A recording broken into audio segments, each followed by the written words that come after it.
Saints fans and who that's, Kyle Mosley here with the Saints News Network. I have a motley crew with me tonight. I have these guys. These guys are the experts to be known. And we got Mr. Bob Rose of the Bayou Blitz, as well as Saints News Network. What's going on, Bob? Not much, Mr. Mosley. And hey, happy anniversary to you. This week is year number 3 for the Bayou Blitz podcast. We started with a draft preview the week before the 2018 draft. So I want to thank you for giving this moron a shot. And viewers that are tuning in, especially those of you that have been with us from the start, thank you so much for all the support that you show Kyle, John, myself, and the rest of our Saints News Network crew. And hopefully, we're going to, as we kick off year number 3, hopefully we're going to give you many more years of entertainment and other things. Yeah, good stuff. And we have Mr. John Hendrix. If you don't know John, John's the lead writer of the Saints News Network, as well as beat reporter, as well as slash everything you want to know about the New Orleans Saints. He's been interviewed from serious radio to not so serious radio. So we'll take it from there. What's going on, John?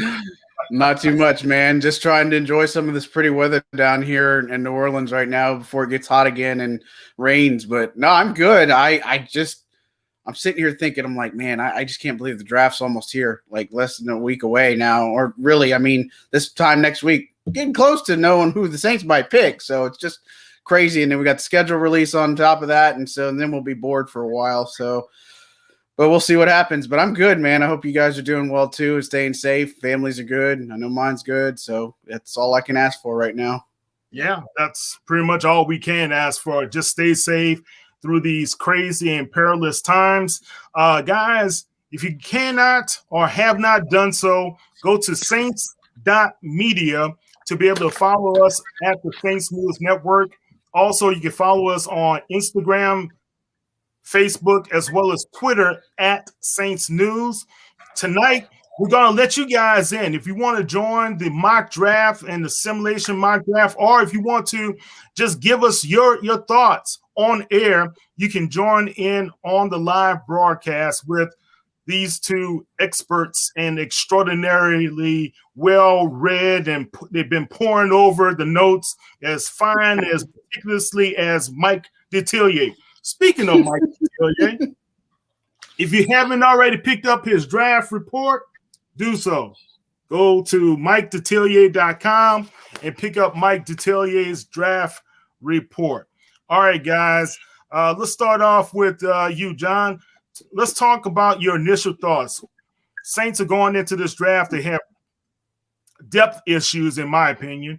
A lot of holes that they need to fill because they had to let a lot of people go through the cap saving maneuvers. What's your thoughts? Well, I tell you, the biggest needs that I see for this team is linebacker and cornerback.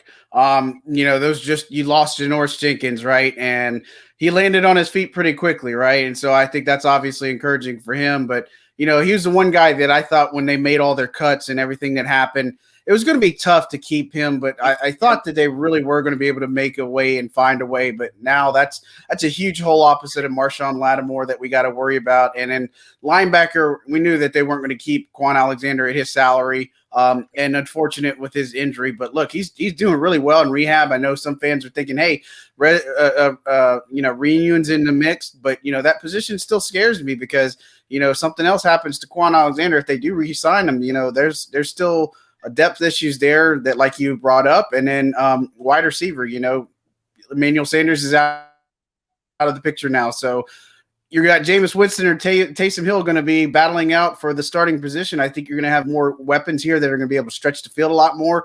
So you got to get some weapons for him. I don't know if you're going to tell me that Traquan Smith is definitely that guy. I think Marquez Callaway can be more of a reliable option here too. But after that, I don't know. You just don't really have a definitive answer here. So I can see the case at 28th overall when they do pick, and I expect them to trade up. And I'm sure I'm jumping the gun here, but that those are going to be the 3 positions that we would target if I were Sean Payton and Mickey Loomis right now. Yeah. definitely holes in all of those positions. Bob, what's your thoughts? Well, first of all, so you so eloquently put, John, and I know we are all in agreement that Janoris Jenkins was really by far the team's biggest loss this offseason. Created that huge hole at cornerback, a position that I've been pounding the table since early February. That I thought that that this would be the team's #1 off-season need. But there are two more positions that we're going to want to look at closely as the Saints go through not only round 1 but the entire draft. The quarterback position still isn't necessarily settled. Obviously, either Jameis Winston or Taysom Hill, probably Winston, is going to be behind center to start 2021. But neither of those guys are guaranteed to be under contract past this season. So it's entirely possible that the Saints make a move for a quarterback, perhaps with an early round pick. Now, early in the offseason, I was fairly convinced that they would do just that. Now I'm not so sure. I'm kind of on the fence there. But if they make a move for a quarterback, even in round 1, or certainly day 2 with a couple prospects that would fall, that would not surprise me in the least. And also another underrated loss this offseason is Malcolm Brown at defensive tackle. They also weren't able to re-sign Sheldon Rankins. And even though they have some really nice talent there with Onyemata, Shai Tuttle, and Malcolm Roach, one of the things that made this defense so strong last year was their depth at defensive tackle. You don't expect them to address that in round 1, but there's a few prospects I like on later on in day 2, or even early in day 3 if they were to make some moves there. So quarterback and defensive tackle are 2 positions I'm going to be watching too. Having said that, I completely agree. The cornerback and linebacker have to be addressed with early draft choices by New Orleans. Yeah, definitely. Look, my thoughts are this. The Saints need to be able to match speed with speed. Linebackers are a premium now. You look at what the Tampa Bay Bucks linebackers, White and David, have been able to do. And look, we saw it before. You see it with Devin White, what he's doing in Baltimore. You see it with Debo in Atlanta. Faster, productive guys who were productive in college, we have to translate to say they have a good chance to be productive in the pros. We can't be taking a shot on a guy who has just potential. And I like what, John, you remember what Sean Payton said after Ruiz was drafted last year. We expect him to do what? Compete for the starting role. Yeah, and start. Well, yeah, he's going to compete, but he's definitely, that was the intention when they drafted him. And look, not to go down a rabbit hole there, but the thing is, Eric McCoy is playing too good at center, and honestly, they were going to put Ruiz at center. But McCoy was playing so well, so they kind of had to put Ruiz at guard. And look, he was a smart guy. I don't think he's, after a first year with the team, mixed bag, you know what I mean? But I think this season, the interior line is a really soft spot because of your 2 guards. And so if you're an opposing defense, you know where to attack, and that's Andres Pete and Cesar Ruiz. And McCoy is going to hold his own. But, when you commit to that, you got to have those guys as good staples. You're right. You got to have guys, the Saints have done well drafting inside out, right? Drafting really competitive guys who really come in and make a difference in and on the offense and defensive lines. Solomon Wilcox said this best on opening drive earlier this week. He said, your offensive line is where you win in the National Football League. If you have a solid offensive line, you win. You keep your quarterback upright. You're able to push people around. You're able to be able to have an effective run game. So you saw earlier this week Will Clapp as well as Christian Montano. Both of those guys did a interview today with the press. What are your thoughts about both of those guys re-signing with the Saints on offensive line? And does that also signal that they may not go early for offensive linemen in the draft? What's your thoughts there, Bob? We know that they like Will Clapp, that they like his versatility. He's a guy that can play center or either guard position. You don't want a guy like Will Clapp to be your long-term starter, but he's proven that he could step in for a game or two or sub in on an injury absence if necessary. And the same with Montano. Yeah, he proved to be a really smart guy. Good technique, good upper body strength. Again, he's not going to be a highly versatile guy where you can move him outside, but he could play any of the interior line spots. And Christian is certainly in the mix to compete for a spot in that Saints offensive line to provide depth. So like you alluded to, John, they've spent high round draft choices. Andrus Peat, Eric McCoy, and Cesar Ruiz were all either first or second round draft choices. So I would be shocked if they used another early round pick on interior line. But and I see you grinning.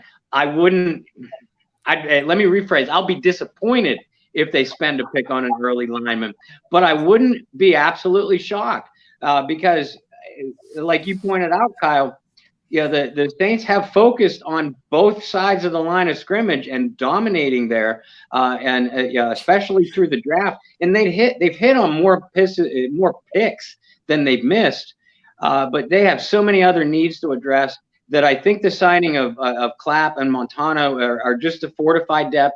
And I do think that they feel confident, certainly in Eric McCoy. He's a Pro Bowl caliber player. But I think they feel confident in the development of Ruiz. And they made a commitment monetarily to Andrus Peat. So they have to stick with him for at least this year. Do they, John? Could he be a draft day casualty?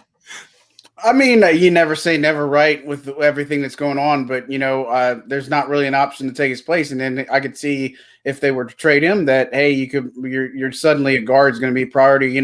Obviously, I think with Clapp, he's a backup swing guy, is in reserve depth guy.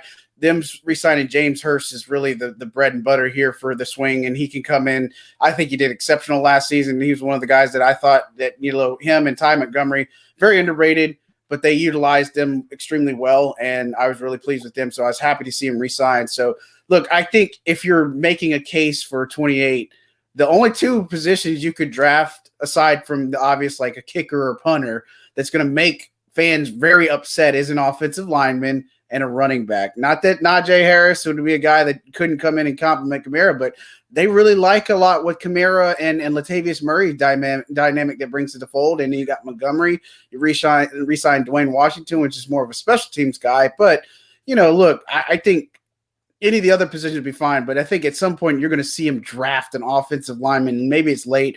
And of course, it depends if they keep their 8 picks, which I don't think they're going to keep all 8 picks. I think they're going to trade up. They might get away with 5 or 6. And then, as we always know, they're going to bring in a bunch of undrafted guys to compete. They found some really good gems last year with Callaway, Malcolm Roach. Bob touched on it earlier. The interior defensive line position, I could even see a case if a guy like Christian Barmore of Alabama's there at 28, you might pull the trigger too if you feel that could be a potential, because you need somebody who can play that nose position. So I was a little disappointed. I like Maurice Hurst as a good potential option, but there's other guys, Sheldon Richardson. And there's a lot of other players we haven't even talked about, free agency wise, that look, guys like Richard Sherman, other guys like that are waiting until see how this draft plays out. So Sean Payton may be thinking draft for some positions, but if he doesn't draft somebody, or even if he does, it wouldn't surprise me to pick up some of these guys in the free agency that they've been linked to, or some of these veterans to compete at camp, with the intention of these guys are probably going to see extensive play time. Right. Good thoughts, man.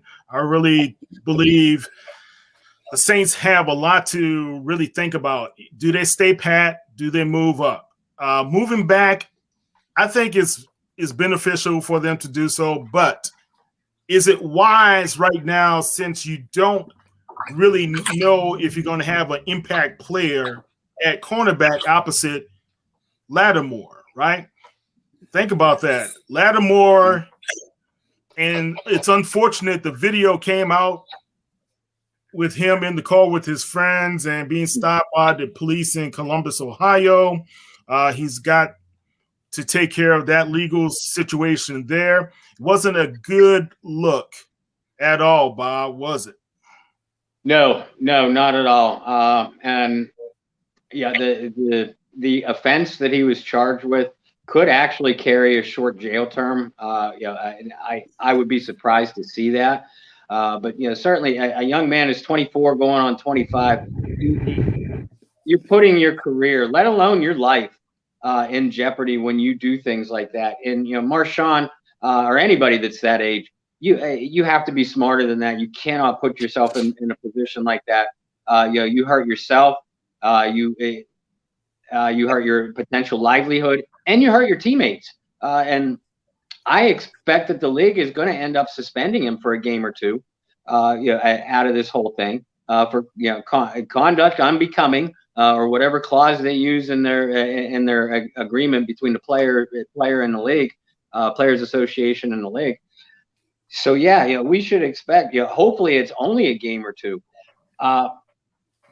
So guys, it wouldn't surprise me if the Saints made a move for a couple quarterbacks, maybe one in the draft and sign one of the talented names that are still out there in the free agent market, or draft one early and then grab another one that kind of slips down the board, that you believe can make a contribution on day 3.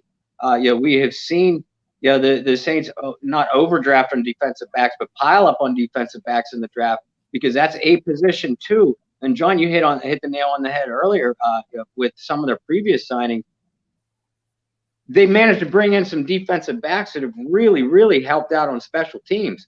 Let's not think for one second that JT Gray or Justin Hardy made this team for as many times as they did because of their contributions in the defensive backfield. It's on special teams. So you need a Marshawn Lattimore in there. He's one of the league's top cornerbacks. But you look down the depth chart with or without him, they still need a couple bodies at that position. Yeah. And I think it leads an opportunity. I mean, you mentioned Hardy when he's gone, obviously, in the fold. They paid JT Gray, but, that position battle now for the next gunner is up for grabs. And guys like Grant Haley, who, got put in the spotlight last year against the Panthers, is going to get an opportunity. Guys like Keith Washington are going to get an opportunity. It's just that type of thing. And when you look at the Saints and their track record, drafting people are great. They have had some good ones. They've had some big blunders and misses, right? We can sit here and debate it until we're blue in the face, right? And but these undrafted guys, they seem like they find a couple every year, and this is something that's not new. They have found them every single year, and they've managed to make an impact. So I'm excited to see what happens. I mean, the draft's one thing. I think they'll get some good talent, but these undrafted guys, they're the ones that we're really going to be like, man, they did their homework, and man, these guys are going to be really something to watch. Yeah. Look at this. Get him up. Sink. Good. Sink and get out. Nice. Quan Alexander, guys. Busted Achilles. What do you make of that? Do you think? Well, I'll tell you this. Yeah, I think it's a right pack. I think if I saw the videos correctly too, I think he was going at about 50 to 70% is what the power was, which is good. I think he's on his way, and that's encouraging for sure, because Achilles injury is obviously no joke. The concern that is, are you going to be able to make it a full 16-game season? And what kind of other side effects? Because I think about Sheldon Rankins. He had 2 of them, right? And he mentioned that his push-off just wasn't the same, and that affected him. So even when he was talking about him becoming a free agent, he's like, when you put on that 2018 tape, that's the Sheldon that you're going to get. And even last year and the years before, he just wasn't feeling himself. And so I worry about that, especially with some of the speed you mentioned. You talked about some excellent linebackers, Kyle.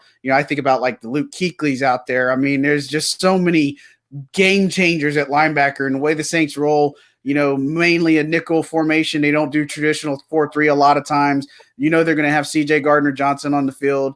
They got to have a really good staple opposite of Demario Davis or alongside Demario Davis to play. I know that there's a lot of good belief in Chase Hansen, but again, durability is the problem I see, and just unknowns at the linebacker spot. So look, I hope Quan Alexander comes back. I really think he changed the entire dynamic of the defense when he was on the field. I know him and Demario, it looked like those two were the Bass brothers from Mighty Ducks, right? I mean, that's just the fun they were having and just the type of thing. So that position really concerns me. But, look, if they do draft somebody, I still wouldn't be hated if they picked up a guy like Quan too. Yeah. All right, guys. Let's talk a little bit about some of the targets You got some premier targets at cornerback. Give me just one name at 28. Let's say they can't move up, John. One name at 28 that the Saints could possibly look at getting, and a guy that can make a difference. Yeah, I think Caleb Farley is a guy that obviously comes to mind right now just because of the way he might be falling. And again, here's the thing about all these mock drafts, everything. The board is going to change, and there's always going to be one or two picks that come out of like, who in the world, what did they just do? And teams trade up. But, Farley's a guy that I think obviously could be somebody there. I don't know about J.C. Horn, too. I just feel like next level success is going to be tough for him just because I think he's going to get called a lot for holdings and stuff. And I don't know if that really messes up his game much. I could see him fall. I could see him get drafted high. You know what I mean? And so Asante Samuel Jr., I think he's more of a day 2 pick, potentially. Greg Newsome is somebody that obviously I think is interesting too. But, I think those are plenty of options there that would happen. But and I see the question in there, do they trade up?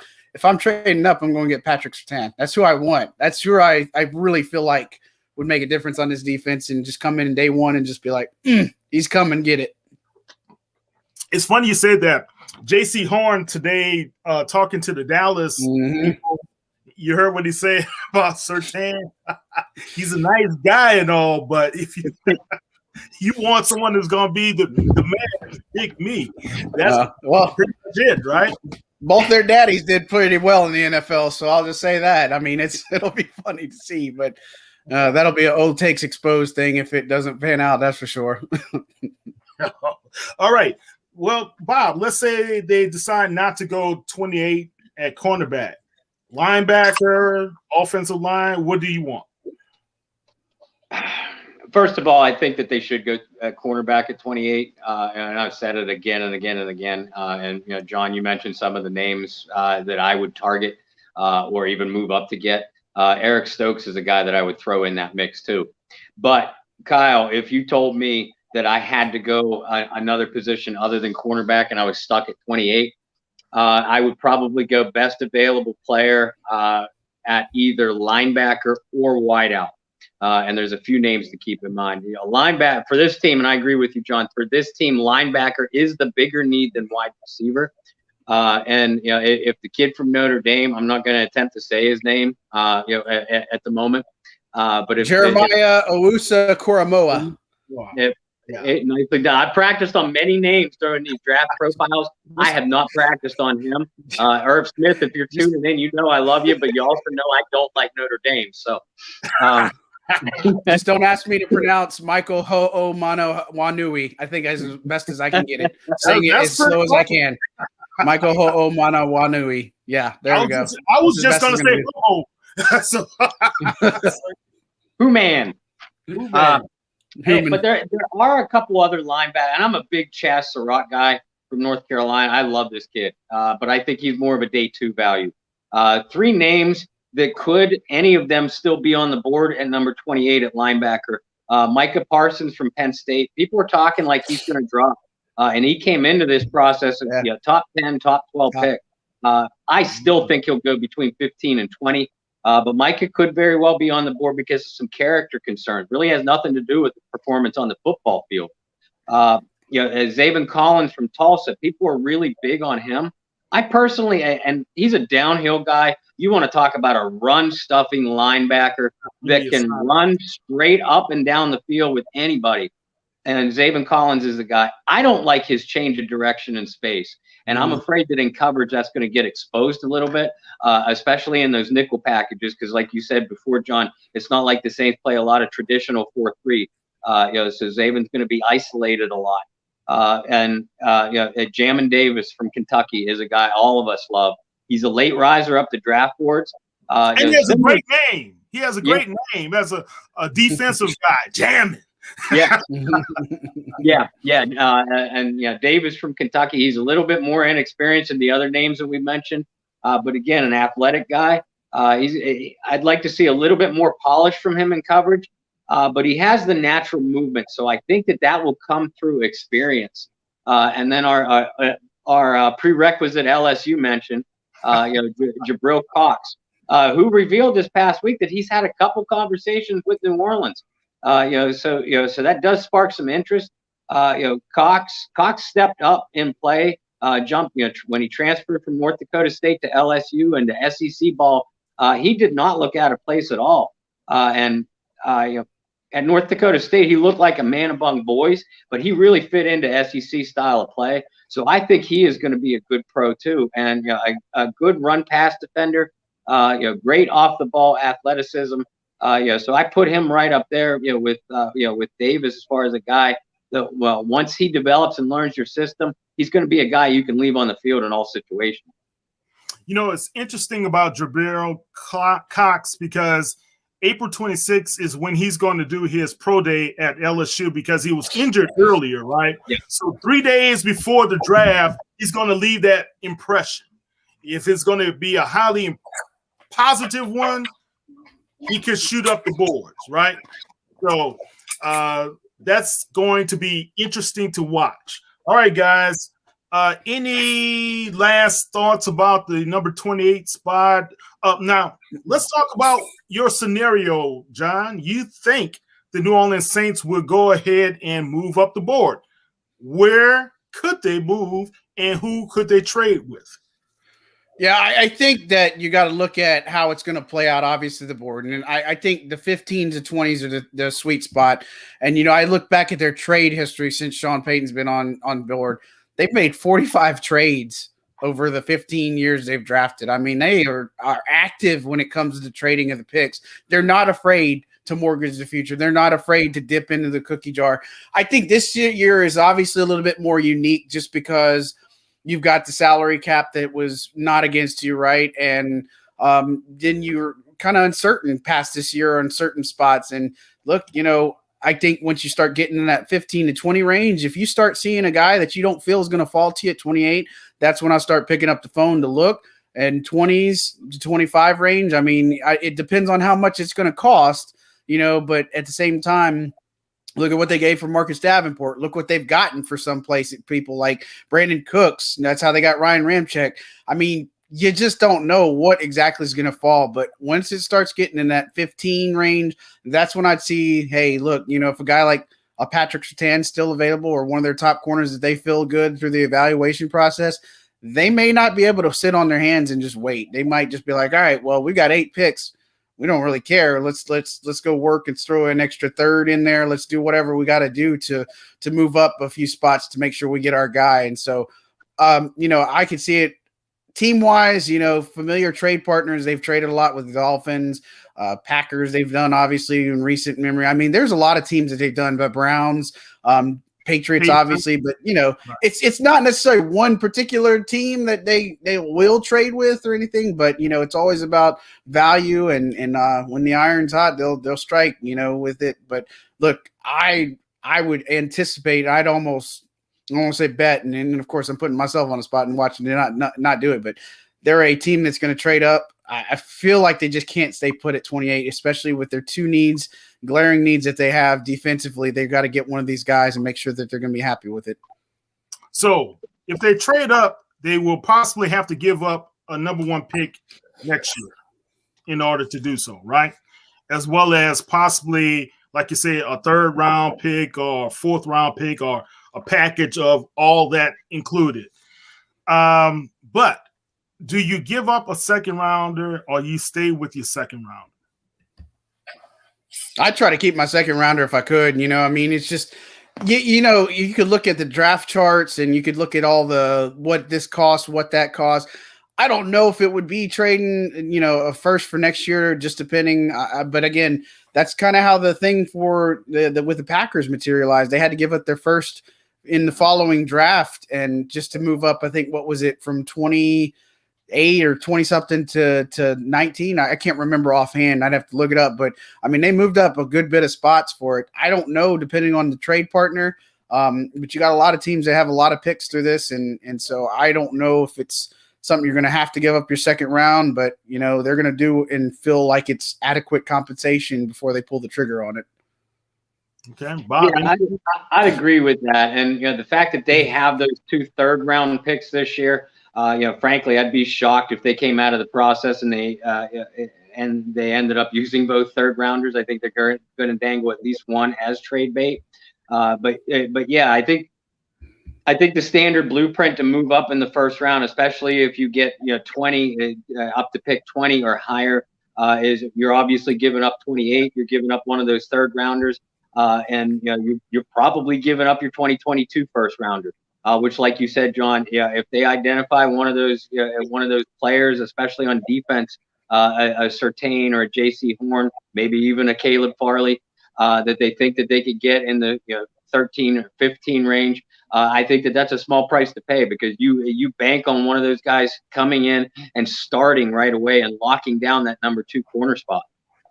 Okay. Yeah, just for perspective, just because I wanted to look up, make sure I had it right. So they traded their first rounder, so they moved up from 27th to 14th in the 2018 draft to get Davenport. So they gave up first round, they gave up their 5th round, and then they gave up their 2019 first round pick, which was number 30 overall, just to get that number 14 slot. So, I mean, you just see that was the value of compensation there. So I think more along the lines is if you're trying to get in the 2025, you don't have to pay a king's ransom like that, but top 15 player, top 15 pick, that's going to cost a lot more. And that's where you might actually have to pay and draft that, pay for that another pick by next year's first. All right. Good. All right, Jerry, we got our Bayou Blitz fan, Jerry. How are you doing, man? I'm doing good, Kyle Mosley. How you guys doing tonight? Hey, man, Jerry. Good, thanks. All right. What's your thoughts, man? Well, my thought is, we know next week is the draft, but in the first round I got, gentlemen, is I'm looking at a linebacker. I know everybody's looking at the cornerback, but I'm looking at a linebacker to tag along with DeMario Davis and the other linebackers, because DeMario Davis is getting up in age, and we need a young tackling machine of a linebacker. That's why I'm looking at either Collins of Tulsa or Cox of LSU. All right, cool. I thought you were about to say Bobby Boucher for a second, man. Oh, Bobby Boucher's down at the house chilling somewhere. Drinking that high quality H2O, right? There you go, John. Well, Jerry, let me ask you this. Let's say the Saints don't go linebacker. What other position could you see them taking? Well, in the second option, I know somebody else say they're looking at cornerback, and if they do, I'm looking at either J.C. Horn of South Carolina, or I'm looking at Patrick Surtain or Asante Samuel Jr.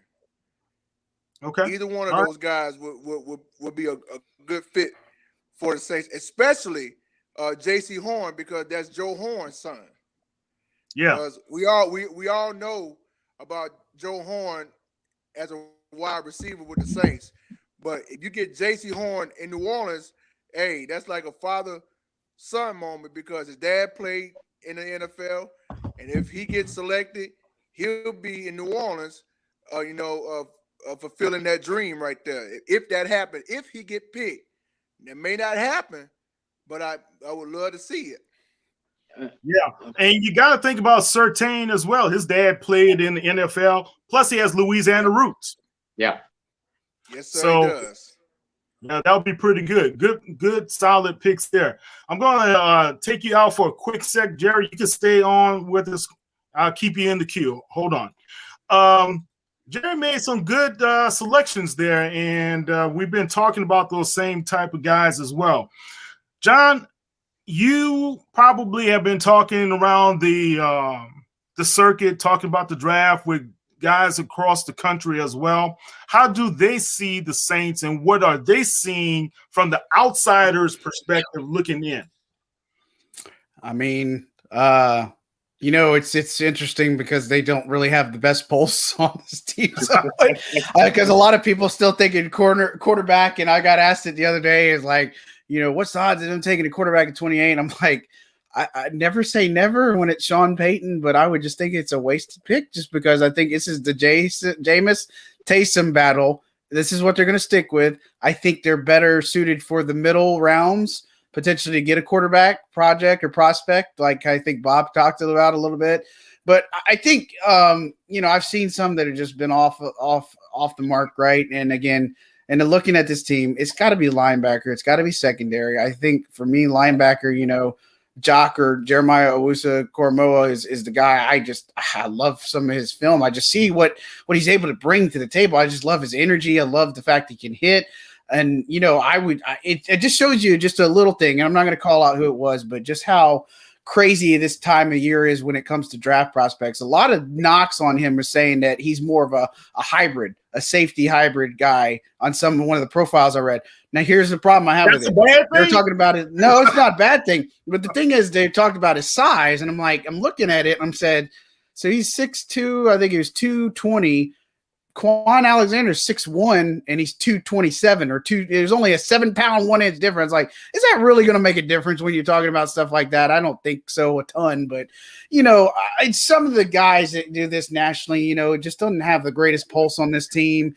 And, I just take it with a grain of salt just because it's like, a quarterback is just not it. And I say that too, because everything that I've seen out of Jameis and Taysom, covering is this past season that, look, Jameis is ready. This guy is coming in. He's doing the right things. He has the right mentality. I'm rooting for the guy. I don't know if Taysom's going to be able to give him a run for his money. I give Jameis probably a 98% chance to win this contest that's going to happen just because, I love how his demeanor's changed. I love his attitude. He's not the same guy that was in Tampa. And I feel like he's got a great support cast, and I just feel like he's going to do extremely well. And, he's going to have the elements that he didn't have in Tampa, like a better run game, a better support, and a better offensive line. Better offensive line, guys. So I don't know. A better coach. Yeah, so I just don't get it, some of the stuff. And those are the things that I put in my back pocket and just think that, look, that's why I say the importance of them getting a wide receiver, especially in the second round, could be something I'd really love to see. People have been talking a lot about Elijah Moore. I've seen him mock. I don't know if he's going to last that long. Rondale Moore. There's a lot of slot receivers that are available in this draft that, get Jameis some weapons. I know Troutman's going to have a killer year just because look at what Winston did with O.J. Howard and Cameron Brate, and I know Nick Vanette's going to be used a lot more too in this offense, and so I'm excited to see about it. But going back to your question, national heads, it's hit or miss. Probably more miss than hits, just because some of the things that they see, I don't think they're really focused and dialed in on what this team actually needs. Yeah, one of our colleagues at SI had Davis Mills, right? Then we had another guy talking about the Saints are going to jump up and try to get one of those premium guys, like give up most of the draft to do so. Not going to happen, guys. Bottom line, when I look at what you were talking about as far as the hybrid type of safety, and by the way, sorry, Brendan. Welcome to the show, buddy. How you doing? He's stuck in here. I'm good. I'm sorry I'm running a little late, but I'm here. I'm here now. I'm good. Good. And Daryl, we see you in the queue. We're going to bring you up next. But the thing is, people kind of forget when a guy comes into an NFL program, they may not have all of the physical stature. They may not have the strength and conditioning that they – from college that they're going to get in the National Football League. So if you have a guy like a Cox, a Jamin Davis, or the young man from Notre Dame, they're going to put on some weight. They're going to put up some bulk and some muscle as well. So all that, what they're saying doesn't really make sense, because I remember a young man named Demario Davis. He didn't have all of that, right, when he first came out of college. And look at him now. Guys, progress. The production is what we need to look at. Were those guys producers? The Notre Dame guy was absolutely a great producer there. The guy from Jamin Davis was number 3 tackler in the SEC. Think how difficult that is to do in that conference, right? So you got to look at the production of what these guys are able to do. Let's bring in Daryl, then I'll get with you, Brendan. Daryl, let's see, get him in the stream. Okay, Hey, Daryl, how you doing? Hey, gentlemen, how are you? Welcome to Bayou Blitz. I tell you what, man, it's an honor to be amongst you guys to talk about something that we all love, which is the New Orleans Saints. Definitely. So what's your thoughts, man? Just give us a quick shout at what you think the Saints will do at number 28, or if they will be there. Okay. If they don't trade down, I think that they will go defense, primarily linebacker. I'm pulling towards linebacker because of, having that secondary strong. That's primary. We need that more than anything. Demario Davis, I would say, is in his final years, and we need that complement to either Zach, who's coming up, or what have you. However, let me just say this. For the doubters of Jameis Winston, if you ever have a kid that goes to class and for some strange reason he could not pass that class, and you've done everything that you could as a parent to try to get him to pass that class, the next thing you do, you think to yourself, well, maybe it's the teacher. So would you prepare your child? You say, okay, here's the deal. I need you to deprogram yourself because we're going to put you in a new class. It's going to go over the same thing, but they're going to teach it to you from a different perspective. And I kind of like this teacher because he seems to care about you bringing out your best. That's what we have in Sean. That's what we have in Sean Payton. Sean Payton, he actually accent the player's strengths. He's not a selfish type coach. I mean, he can be stubborn in his ways, but he's not selfish to the point where he won't see, okay, this is not one of his strengths, and he's willing to ask you, what do you do best? So when you think about it from that perspective, let's take the responsibility off of Jamin's shoulders and say, okay, Sean, what are you going to do? Because this is your project. Guys, he took us to the Super Bowl. Right. I don't disagree. Good points. Brendan, what do you think about what Darryl just said? And when Jameis signed last season, and if I remember correctly, it was in the middle of the night because our very own Bob Rose hopped on that. It had to be like 3 a.m. And I wake up to my phone, just messages. But no, when Jameis signed last year, I really thought that he was going to be the heir apparent guy. Yep. I know that there's a lot of people that immediately point towards the interceptions, the first 30 season in NFL history. But the thing that I always go back on with Jameis, and John kind of alluded to it as I was coming in, is he's a completely different guy. Mentally, the attitude, everything. You look at the video that went viral this week of him talking to those kids at one of those camps, the way that he talked about Drew Brees to us in the local media when he had re-signed with the Saints officially. I mean, Jameis is a 100% different guy, but the talent's always been there. Guys don't win the Heisman Trophy if they're not talented. Guys don't go and win what was the BCS National Championship without talent. And Jameis has always had that. And I think it is about a coach, to the point of kind of honing in on what Jameis is not just good at, but great at. And some of the things that we're hearing from Jameis himself is being more of a game manager. Things that he learned from Drew, live for the next play. Not every play has to be the big touchdown play.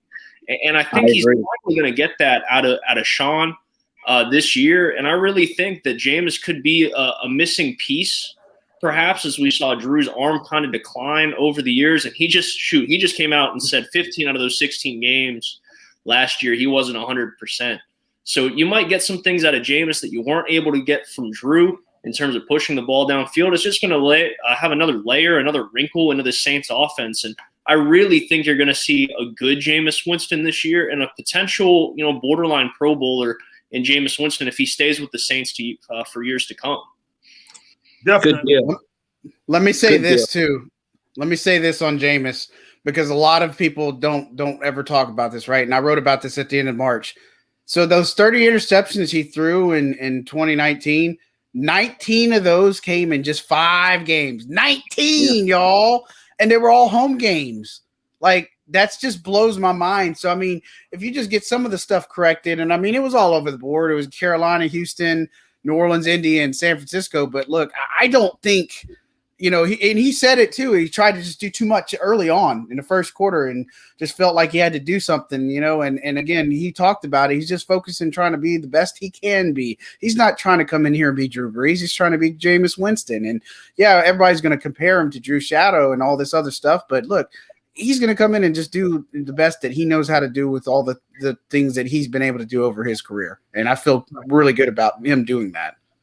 Yeah, a guy doesn't become, like you said, a Heisman Trophy winner, champion of the national, champion of all of college football, throw for 5,000 yards. Only 8 other guys have done that in the history of the league. I think Drew has 5 of those himself, 4 or 5 of those himself.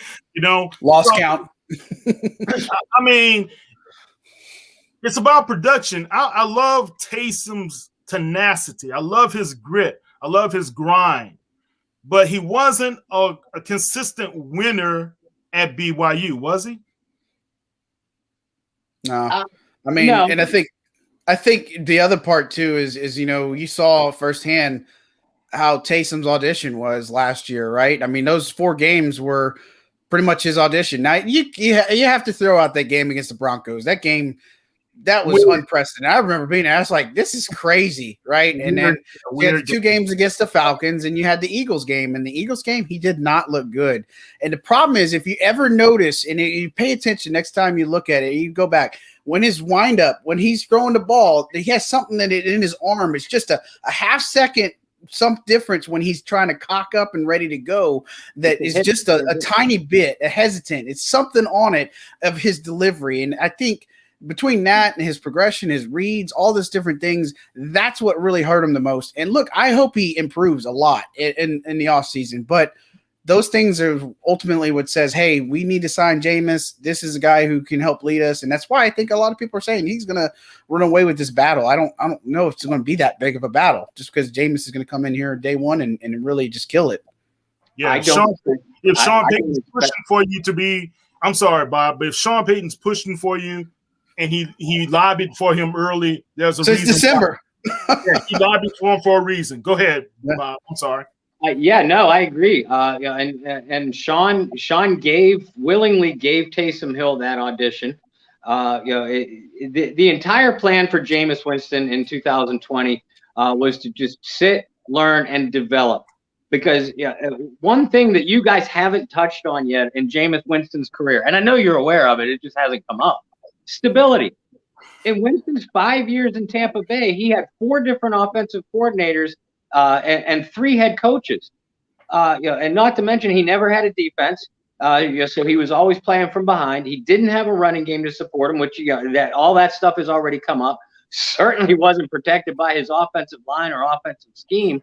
And on top of that, you're putting all that on the shoulders of a young competitor with the pressure of being the first overall draft pick, the savior of the franchise. I mean, there was already doubters about his maturity level coming in. And he's a 21, 22-year-old guy. Every 21 and 22-year-old guy on the face of the earth has doubters about their maturity. So that was just a perfect storm in the wrong direction. And I couldn't agree with you more, John, than what you said about this is a completely different Jameis Winston over the last year and a half. I mean, we saw signs of it when he first got to New England. Hell, we saw signs of it his last year in Tampa Bay. He handled a benching with an extremely high amount of maturity. And when he was called upon again to come back in that last year in Tampa Bay, or next to last year, whichever it was, he played like he was preparing to come back in the whole time. He's looking at this as it's his job to lose. He knows how much is on the line. It does concern me that the Saints only signed him to a 1-year deal, but there's got to be some backroom deals and handshake deals made between parties. Saying, look, Jameis, if you're performing, you're going to be signed to a long-term contract before the end of the year is even up. And how they really feel about Jameis or Taysom for that matter, we're going to see this play out in the draft, because if we're right and the Saints do not draft a quarterback at all, and especially within those first 2 days of picks, then they are planning to go full steam ahead with the winner of the Jameis Winston Taysom Hill quarterback battle. And I'm with you, John. I'm at 98% or greater that this is Jameis Winston's job. Yeah, well, Jameis made that decision to do the 1-year deal. They did extend an offer, a multi-year offer, but he's also banking on that huge jump in the revenue share that the players are going to get next year, and thinking that he could be able to capitalize on that as well. All right, let's take you guys through a simulated mock draft, and there's quite a few out there. I know a lot of people use Pro Football Focus. There's also the mock draft machine at Draft Network, and PFN has one. Yeah. Mm-hmm. So let's look at the one from Pro Football Focus here. Let me bring you into the stream. Can you guys see it? Yes, sir. Let me expand it a little bit further. Is that better? Yeah, looks good to me. All right. Yeah. You guys want to do 1 round or 2 rounds, or how you guys want to do it? Let's do the full day, day 2 picks. Rounds 1, 2, and 3. Yep, I agree. Three is probably the thing, because I don't expect some of those other picks in the back half to be there. So I mean, we'll see. And I don't even know if they're going to come out with those to have all 4, but 3 sounds good. Okay. What about, do we do the positional value or do we do the draft needs? What's more heavily factored in for the Saints? Positional value, I'd say, because we've highlighted their top 2 or 3 needs all night, but we know Sean Payton, and they're going to squeeze in a position that makes us all go, okay, we didn't see that coming. Okay, Brendan, John, y'all want to do that, or you good? No, that's fine. No, we can run it a couple times if we got time, and then we can run one and see if we can run another one. So we'll see what it changes. Let's go. New Orleans Saints. I can already tell this is going to be crazy. It's going to be silly. Right. It's like an actual draft. Yeah. Crazy. It's probably got the Falcons taking Kyle Pitts, all that stuff. So, all right. Well, John, your guy just got taken by the Baltimore Ravens. They don't need him. They got Patrick Queen and all that stuff. They don't need him. Oh, my Lord. All right. So Elijah Moore, Owe, they're on the market. Asante Samuel's still on the market. Rondale Moore, Nick Bolton. There's Collins. David Collins. All right. Who do you mind scrolling up a little bit, see who was taken before? Yeah. I just want to see. Okay, so we got Russo. Newsom was taken by the Jets. Okay. Good. Kyle Trask. First round. First round. Get Newsom to the Jets. Horn went to the Patriots. I could see that one. I could absolutely see that one. Farley to the Vikings. He's going to be the one to watch, man. I don't know. Farley's either going to be taken top 15 or he's going to fall. He's going to free fall, and I mean it's tough. Surtain to the Eagles. All right, I just wanted to get an idea. Mac Jones to the Panthers. Wow. I don't know about all that. You just got Sam Darnold. They don't need a quarterback. All right. So what do you do if you're Mickey Loomis, Bob, John, Brendan? What do you guys do here? Guys, based off of, if I'm Mickey Loomis, based off of what I'm looking at on that draft board, I'm going to do. I would like to see them do something that the Saints have not done in the Sean Payton era and trade back. But let's take that option off of the table. I know that there's a couple big fans of Zaven Collins out there, and I get the need at linebacker. But I think that with what I'm looking at on the draft board, I probably go with Elijah Moore. Here and bring in my receiver for my receiver to take the top off. And by the way, Elijah and Rondale Moore are both really, really good wideouts underneath too. Run after the catch guys, good, reliable hands. But yeah, if I'm making the pick here, I go Elijah Moore. Okay, John. I can't pass up Zaven Collins, man. I think if Owusu Koromoa was there, again, he's the guy I'd have to take. And again, just looking at the board and how it's played out, I think it's a little bit too early to pull the trigger on Asante Samuel Jr. I could see it, but for me, it'd have to be Collins. I just got to get a linebacker. I know Jamin Davis is there; he's appealing too. And I just two of those guys that are top. I feel good about the Saints, their ability to develop a linebacker, unlike previous years. So I that's where I'd lean. Okay, Brendan. I'm actually with Bob. What Bob said first. If this is how the board kind of plays out, I think trading back is probably one of the better options for the Saints. But if I was forced to pick right here and just looking at positional need, yeah, I get the need at linebacker 100%. I still have a funny feeling they're going to bring Quan Alexander back, and I'm not sure if you guys talked about that before I got on, but I do think he's going to be coming back. Obviously, with an Achilles injury, you just never know how the process goes with healing that, how explosive you are. I know he was in cleats for the first time today. Surgery, was that today or yesterday? So, but I'm going to have to go with Asante Samuel Jr. You have a need opposite Marshawn Lattimore, and obviously there's some questions with Marshawn Lattimore. Especially with that video that came out this week. So I think taking Asante Samuel and then going and addressing a veteran defensive back need in free agency post-draft could be the best play for the Saints if that's how the board kind of fills out. Okay, so you say Samuel. Bob, you're going with who again? I'd go with Elijah Moore. Listen, I would not mind Asante Samuel here. I wouldn't mind Zaven either. But I think that there's some decent depth as we get into round 2 or even maybe into round 3 for linebacker at cornerback.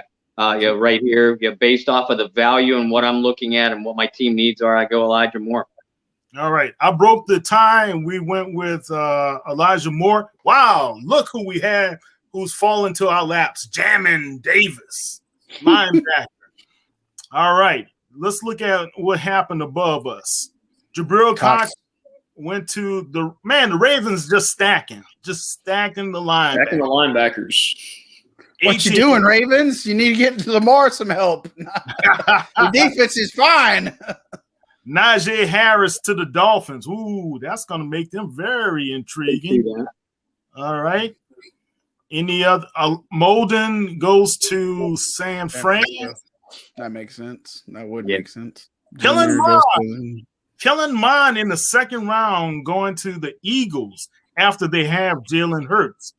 Now, this name right here, Leatherwood to the Bengals, that makes sense. Yep. You need to protect their star in Joe Burrow, right? All right. Any questions, comments, criticisms? Not there. I want to see who else is around there. All right. Who do we go with? Jamin Davis? We got Jamar Johnson, Dickinson. Now, Dickerson, he has that ACL, but he's been cartwheels. He's been doing a whole lot of stuff. Looks like he's doing very well in rehab. All right, so Bob, you choose.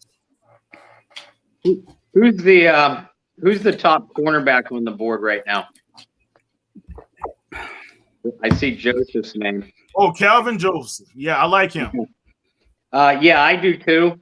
A little bit high, and I know I ignored both defensive needs with my first round choice, but going with Elijah, I have to address it. I just have to address it with this pick, and I got to go with Jamin Davis, a linebacker from Kentucky. All right, Jamin Davis. John, who do you got? I'm telling you, I don't expect it to play out that way. But if you're just doing it from a mock standpoint, you cannot pass up Jamin Davis at all. That's like a gift falling to your lap. So, I mean, he's got to be the guy, the pick for me. All right. Look, and I'll just say this too. We didn't talk any about safety, but I think in the later rounds they'll take another one. Not that there's anything wrong with Marcus or Malcolm or CD Deuce, but they're going to end up getting another safety on the team to be able to fill in that back role. Okay, Brendan. Yeah, I think we're all in agreement here. Jamming. It would be a gift from God if he's there at safety. Yeah, I'll tell you the Moore pick. Look, I would definitely not be upset with him. Like I said, I've seen him last to the second again, and it's just such a crapshoot. You guys know this. It just depends on how things happen and play out. So, all right, you got your safety, you got your corner right here. Good spot, Calvin Joseph, and you have Kendrick Green, a great guard. What do you do, Bob? I go Calvin Joseph. I have to address cornerback. I love what Brendan said earlier about looking to see, and there's some really interesting names still on the free agent market that are waiting to see how that draft plays out. I bring in one of those guys, but I need a rookie cornerback to be able to step in and contribute right away. Joseph is rising up the draft boards. I've seen him even go on early second round mocks. I can't see him going that high once the real thing starts out. But based off of what I'm looking at, for value as far as draft board and what I need, I go Calvin Joseph. John. I'm in the same boat, but man, two Kentucky guys, huh? That'd be something, huh? It's a back-to-back Kentucky. FCC. I mean, if you're filling the need, yeah, I think you have to go with something like that. I mean, it's just makes the sense, based off how it goes. And again, like what Brendan said earlier, that they could obviously bring Quan back. And again, I could see him sign Richard Sherman. I know that people aren't necessarily on board with that. And again, if this was 5 years ago, Richard Sherman, I'd be ecstatic to try to get a guy like that. But, I still think he has a lot to offer as a corner, but there's other guys like Bashad Breeland, Casey Hayward. There's tons of guys that can still come in here and be able to start for this team and play the way that Janoris Jenkins was able to do. Oh, yeah. Okay. Brendan. To piggyback off John there for a second, one guy that I know he's well past his prime, but one guy that's intriguing to me that's still a free agent would be a guy like Josh Norman. And the reason I say that is solely because Sean Payton made such a push for Josh Norman before he left to go to Washington. Remember that? They kind of meet up and have Norman mentor some of the younger guys. Like John said, maybe if it was like 5 years ago, Josh Norman. But we'll see. I do think that there are some better options, and John named a few of those guys. I'd like to change it up, but it looks like Eric Stokes from Georgia's already been taken. No, he's still available. Oh no, he was taken. He was taken. Oh, okay. So I'll take a second Kentucky guy. I guess we're more NBA today than NFL, taking multiple Kentucky guys. All right, now we're up next. Look, guys, if y'all don't going to say it, I'm going to say it. This kid right here, Kendrick Green, he's going to be a steal at this level. Great size, great hands, great feet work. All right, Bob, what's your pick? Man, that's tempting, especially given the Andrus Peat concerns that we were mentioning earlier. I see my guy Osa there. I'm going to address defensive tackle, and I'm taking Osa right out of UCLA. All right, John.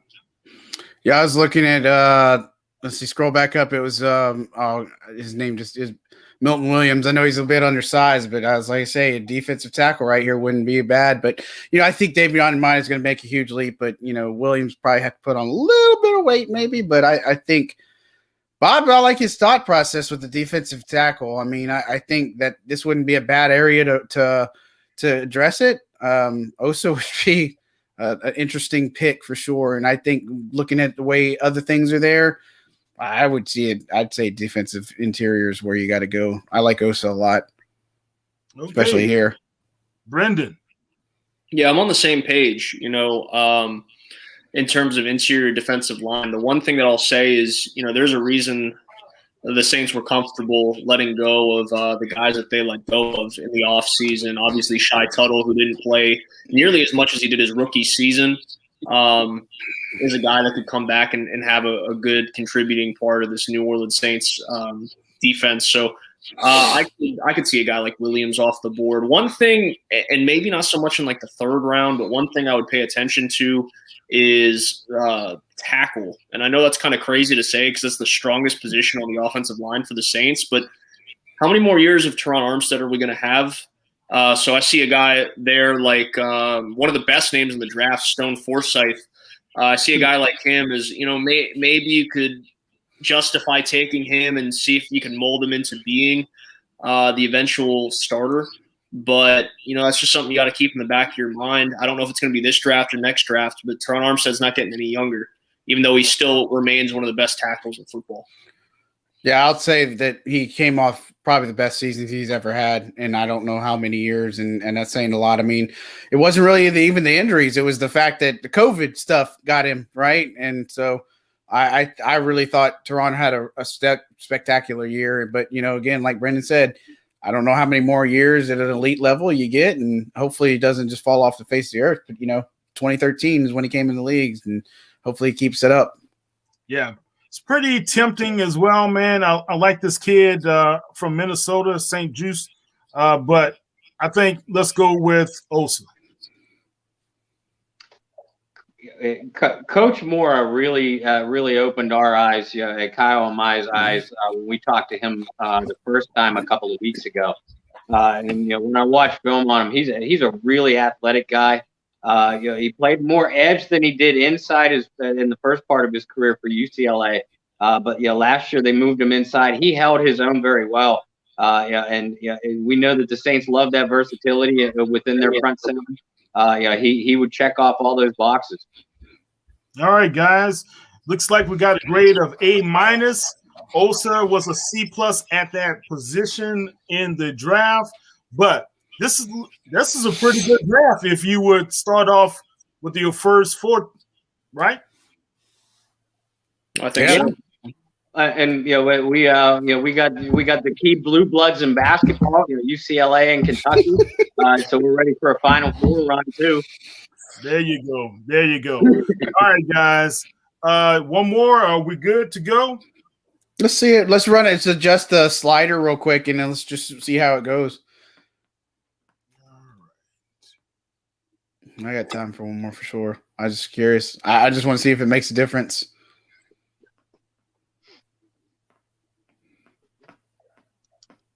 Okay. So, yeah, you can leave defaults, I guess, for everything. Just do 3, and then we'll run it like it is and see what happens. All right. That was really shocking on that Kyle Trask. Make sure you get Saints. Some of those picks, I'm like, man. John, you know as well as I do, there is going to be a quarterback that's going to sneak into that last part of the first round, one of those last few picks. Latest rumor mill has it being Kyle Trask, but I've seen some ridiculous names too, like Mond, or even Ian Book going in the second round. So it wouldn't surprise me at all if Trask was a first round pick. Look at Rondell Moore jumping up on that board. That's crazy.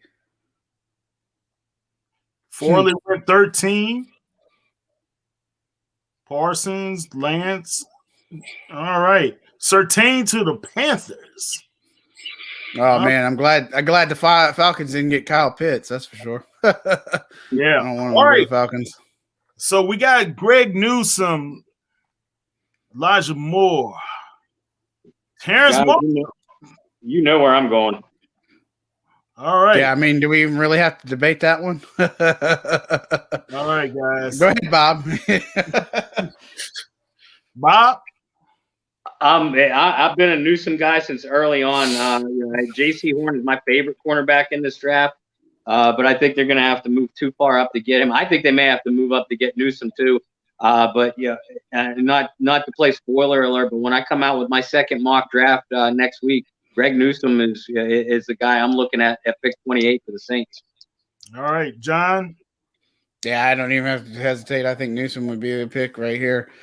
I mean, it's interesting to see the other linebackers available, but, if I'm looking at immediate needs there, I definitely like taking a Newsome here versus Asante Samuel Jr., I just feel like it's a little bit more of a stretch taking him at this spot, but I'd be happy there.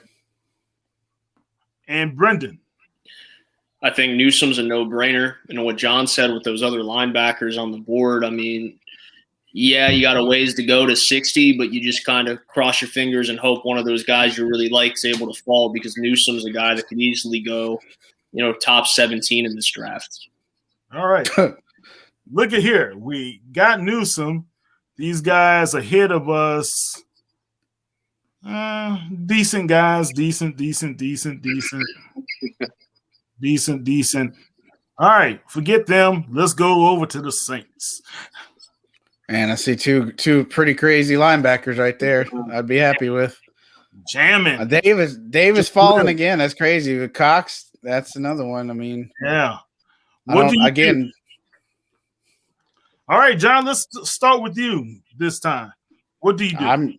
I'm going to get one of those linebackers. I mean, Davis is I watched a lot of LSU football, and look, I get the interest and stuff, and I know Brendan did an interesting piece on the Saints at LSU, and look, it's not – I know so many fans think there's so much LSU bias for the Saints and stuff, and that it just doesn't happen, all this other stuff, but, look, Cox is an interesting specimen. I just don't know if he's done it enough, and Davis, I just feel like still is where I would lean here, is just from I think you'd be able to hit either one of them, but I think there's something to that last push in the rise that's going to make somebody draft him a lot higher than what he's been typically going. So I think that'd be the pick for me. Okay, Brendan. Yeah, I'm a small school guy, went to a small school, covered a small school for what felt like 7 or 8 years, probably is about 7 or 8 years. So having Jabril Cox there, a guy who started at a small school, got his chance at a big school and shined, he needs to be a little bit better in the run game. But he is a pretty good coverage linebacker. I think the Saints really need some help at. So I'm going to take Jabril Cox, and also just for the sake of, LSU purse thing. All right, we got a split. We got Davis, we got Cox. Bobo. Man, I think both of those guys are going to be good linebackers, and I'll drop the name again. I think I'm a big Chaz Surratt guy who's going to come off of the board in day 2 also. But if I'm looking at these two guys, if I'm looking at Jabril Cox and Jamin Davis, I think I would lean ever so slightly towards Jamin Davis. I think he's a little bit more flexible in what you want to do defensively.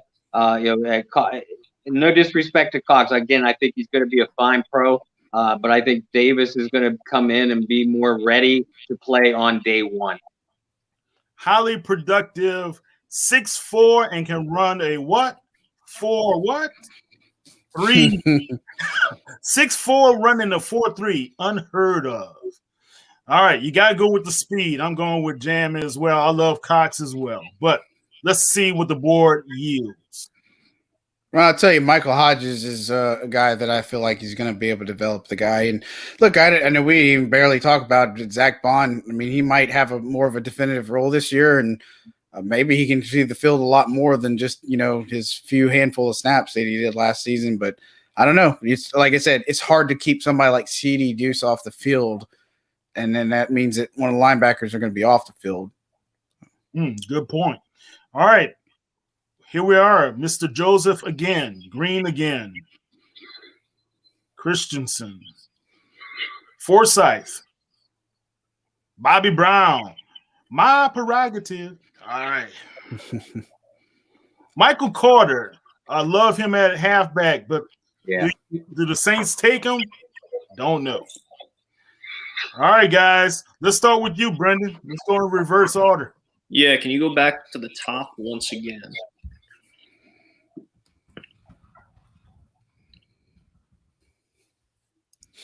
Man, I'm thinking right at the very top of that, in Johnson, right at safety. I know we addressed the Saints could probably go a little bit, deeper in the draft at safety, especially not bringing back DJ Swearinger. They still could, but as of right now, he hasn't been brought back. I don't think it's that high of a need, but in terms of the value you're going to get with your pick, I wouldn't hesitate to go there. The other thing is just wide receiver, but just on that quick scroll through, I didn't see a whole lot of a whole lot of receiver talent that I'm in love with. So I'll take the best available player, which is something the Saints have done a lot of over the years, and take Johnson. All right, Bob. Listen, we've seen, the last 2 or 3 years, we've seen the Saints make a day or a pick or two with an eye towards future seasons. We saw that exact move with Adam Troutman and Zach Bond in the 3rd round last year. I love the fact that they were able to keep Marcus Williams on a franchise tag, but he's still not signed to a long-term deal as we sit here right now. Malcolm Jenkins will be 34 before the end of the season, and he's already a liability in coverage. Not that that was ever his strong suit anyway. And C.J. Gardner-Johnson is best utilized when they move him all over the field rather than kind of peg him at one of the 2 safety positions. John said it earlier in the broadcast that we shouldn't discount the Saints taking another safety at some point.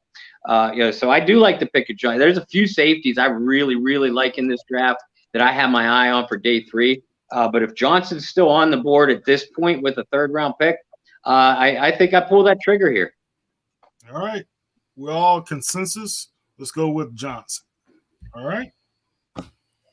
Now, the Saints have a chance of getting their cornerback finally. Joseph, or do they go offensive line, or the wide receiver, or the interior of the defensive line? I kind of like Josh Palmer here, if that's how it plays out. I think Palmer is a guy who's an interesting, Tennessee was a little bit more, their offense doesn't cater as much, but I think he's got some upside. I think he could be a standout on special teams. I think he can run, be some of the guys that can stretch the field a little bit. So I would be interested in him right here. All right, Palmer. All right, Brendan. I think we took him in the last mock we did, but Milton Williams right there where your cursor was at, interior lineman, defensive lineman from Louisiana Tech. I think that's just a spot the Saints lost a lot at this offseason, a spot they could certainly fill. He's a little undersized, but some of those undersized defensive linemen, sometimes they fill holes better than the big dudes because they're a little bit more agile. They can hit those holes a little bit quicker. So that's the spot that I'll go because we were able to address defensive back in the 1st round. We've just been able to address needs thus far, so might as well hit another one. Okay, Bob. John, I like going Josh Palmer here. Tennessee has not gotten very good quarterback play at all in recent years, and that probably was a huge factor in costing our friend Marquez Callaway a spot in the draft last year. It paid off for the Saints beautifully. But Josh Palmer is probably a little bit more polished than what Marquez Callaway was at the same point in their careers. And you're right; he's a guy that could take the top off of defense. I'd like to see some more work from him throughout the route tree. But given New Orleans has some underrated depth here, I do expect Callaway to have a big season. I expect them to use Deontay Harris a lot more as a receiver. We started to see that last year before he hurt his neck. But bringing in another wideout, again, you want to give your new quarterback the best chance in the world to succeed. And I don't see any tight ends, on the big board here, worth a shot in the 3rd round. So I think I go Josh Palmer here. Wow. Just going to bypass Joseph. Okay, so. Well, we picked Greg Newsome. I like Joseph. We had him in our last mock, but we went Greg Newsome in the 1st round, remember? Okay. So, overall grade is a B+. Newsome gets an A. Palmer gets an A-. Johnson, C+. Jam and Jay, what are they thinking there? A C+? That's a I grade for him at that position. All right, guys.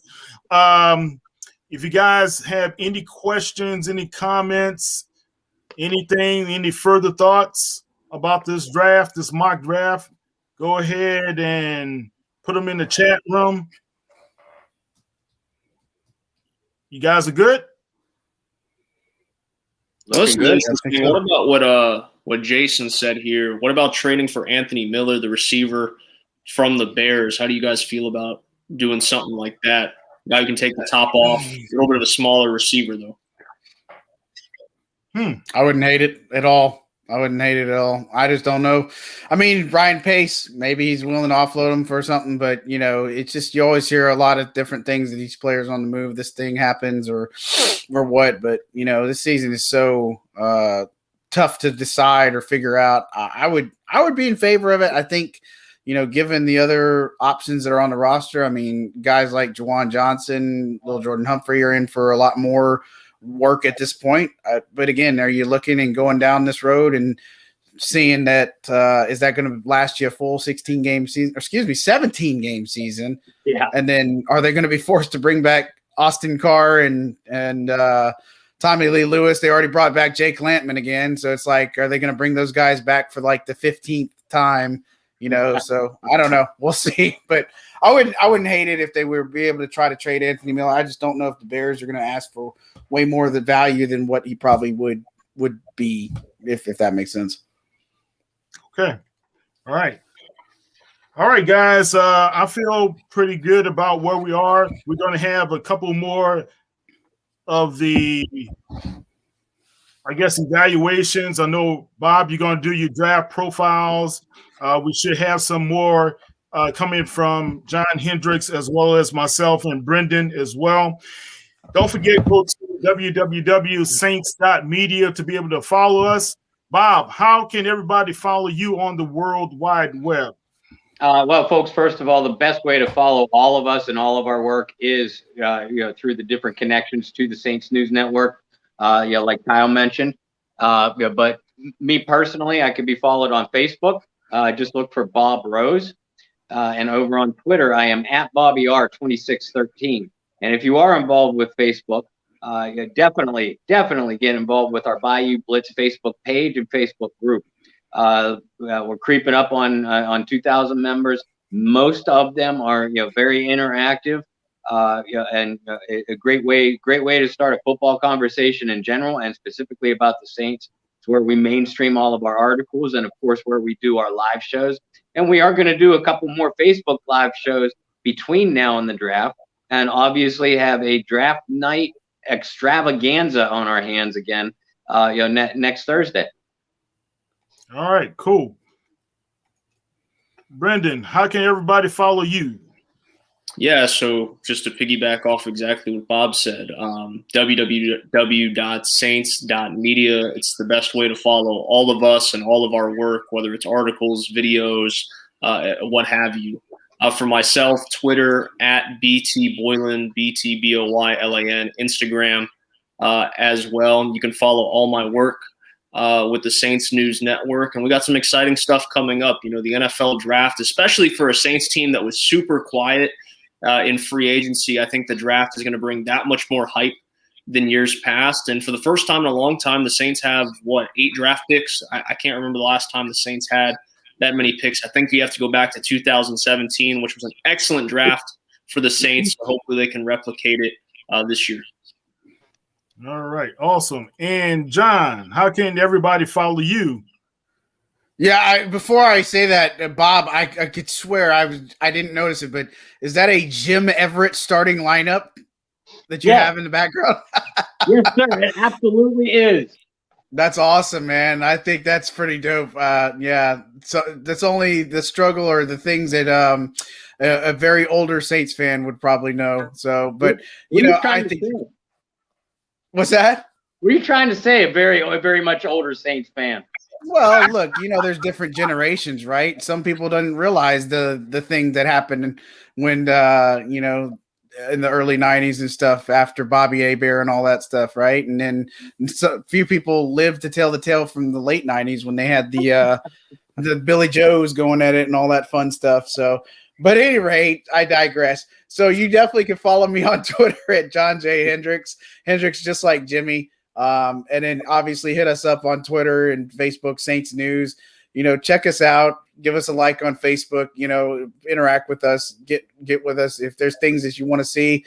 I think one of the things that we want to do a better job of is doing more pop-up videos and obviously do some luncheons and type of things where we can get online and chat a few things. And so, look, this will be one big piece is the NFL draft. A lot of good coverage that will come up. It'll be some tireless nights for all of us. So we definitely thank our significant others and our children in advance for sure. And so that'll be one fun thing to do. And then the schedule release, that's going to be a real fun piece to do too. So we're going to start kicking up some stuff about that. And look, just appreciate all the support. It's been a great ride here and we've really enjoyed it so far. And we just are looking forward to having a killer year this year. Yeah, definitely. Guys, I got this from Copper Compression. Drew Brees is his new gig, I would say, and they sent a little care package. They sent a Breeze jersey as well. But go get some of their gear. I tried out the elbow sleeve, and it really does work. It helped the old guy with my arthritic elbow, so it does work. So it's good stuff. But guys, was John talking about you when he said the older Saints fans then, and not me? Look, I've been there since day one. So, yeah. I didn't say older. I said seasoned, more seasoned. Yeah. People do not understand who the Dome Patrol is still to this day. Hey, how? Who has some salt and pepper to them. Yeah. I got you there. I'm getting it too. So, I mean. Oh, think I'm good. Baby. Well, good stuff, guys. Thank you, John. Thank you, Bob. Thank you, Brendan. And thank you, fans, for following us. Hey, please don't forget, smash up the likes. If you're on YouTube, hit a like, hit some comments, be able to follow us, and also subscribe to our channel. If you're on Facebook right now, like the post, like what we're doing. Guys, we got to get some momentum, drive some momentum to help us out. We are going to try to bring you guys some more great stuff. We're going to have the interns. They're going to give us their thoughts with Brendan next week. And we're going to have Mike Detillier coming in. He's going to give us his draft thoughts, as well as Scott Alexander as well. So we're going to have some good, entertaining shows next week leading into the draft. And we're going to do our draft coverage. It's going to be great. I'm Kyle T Mosley. That's Bob Rose. That's John Hendrix. And that's Mr. Brendan Boylan. You guys have a good night. Take care. Bye. Take care.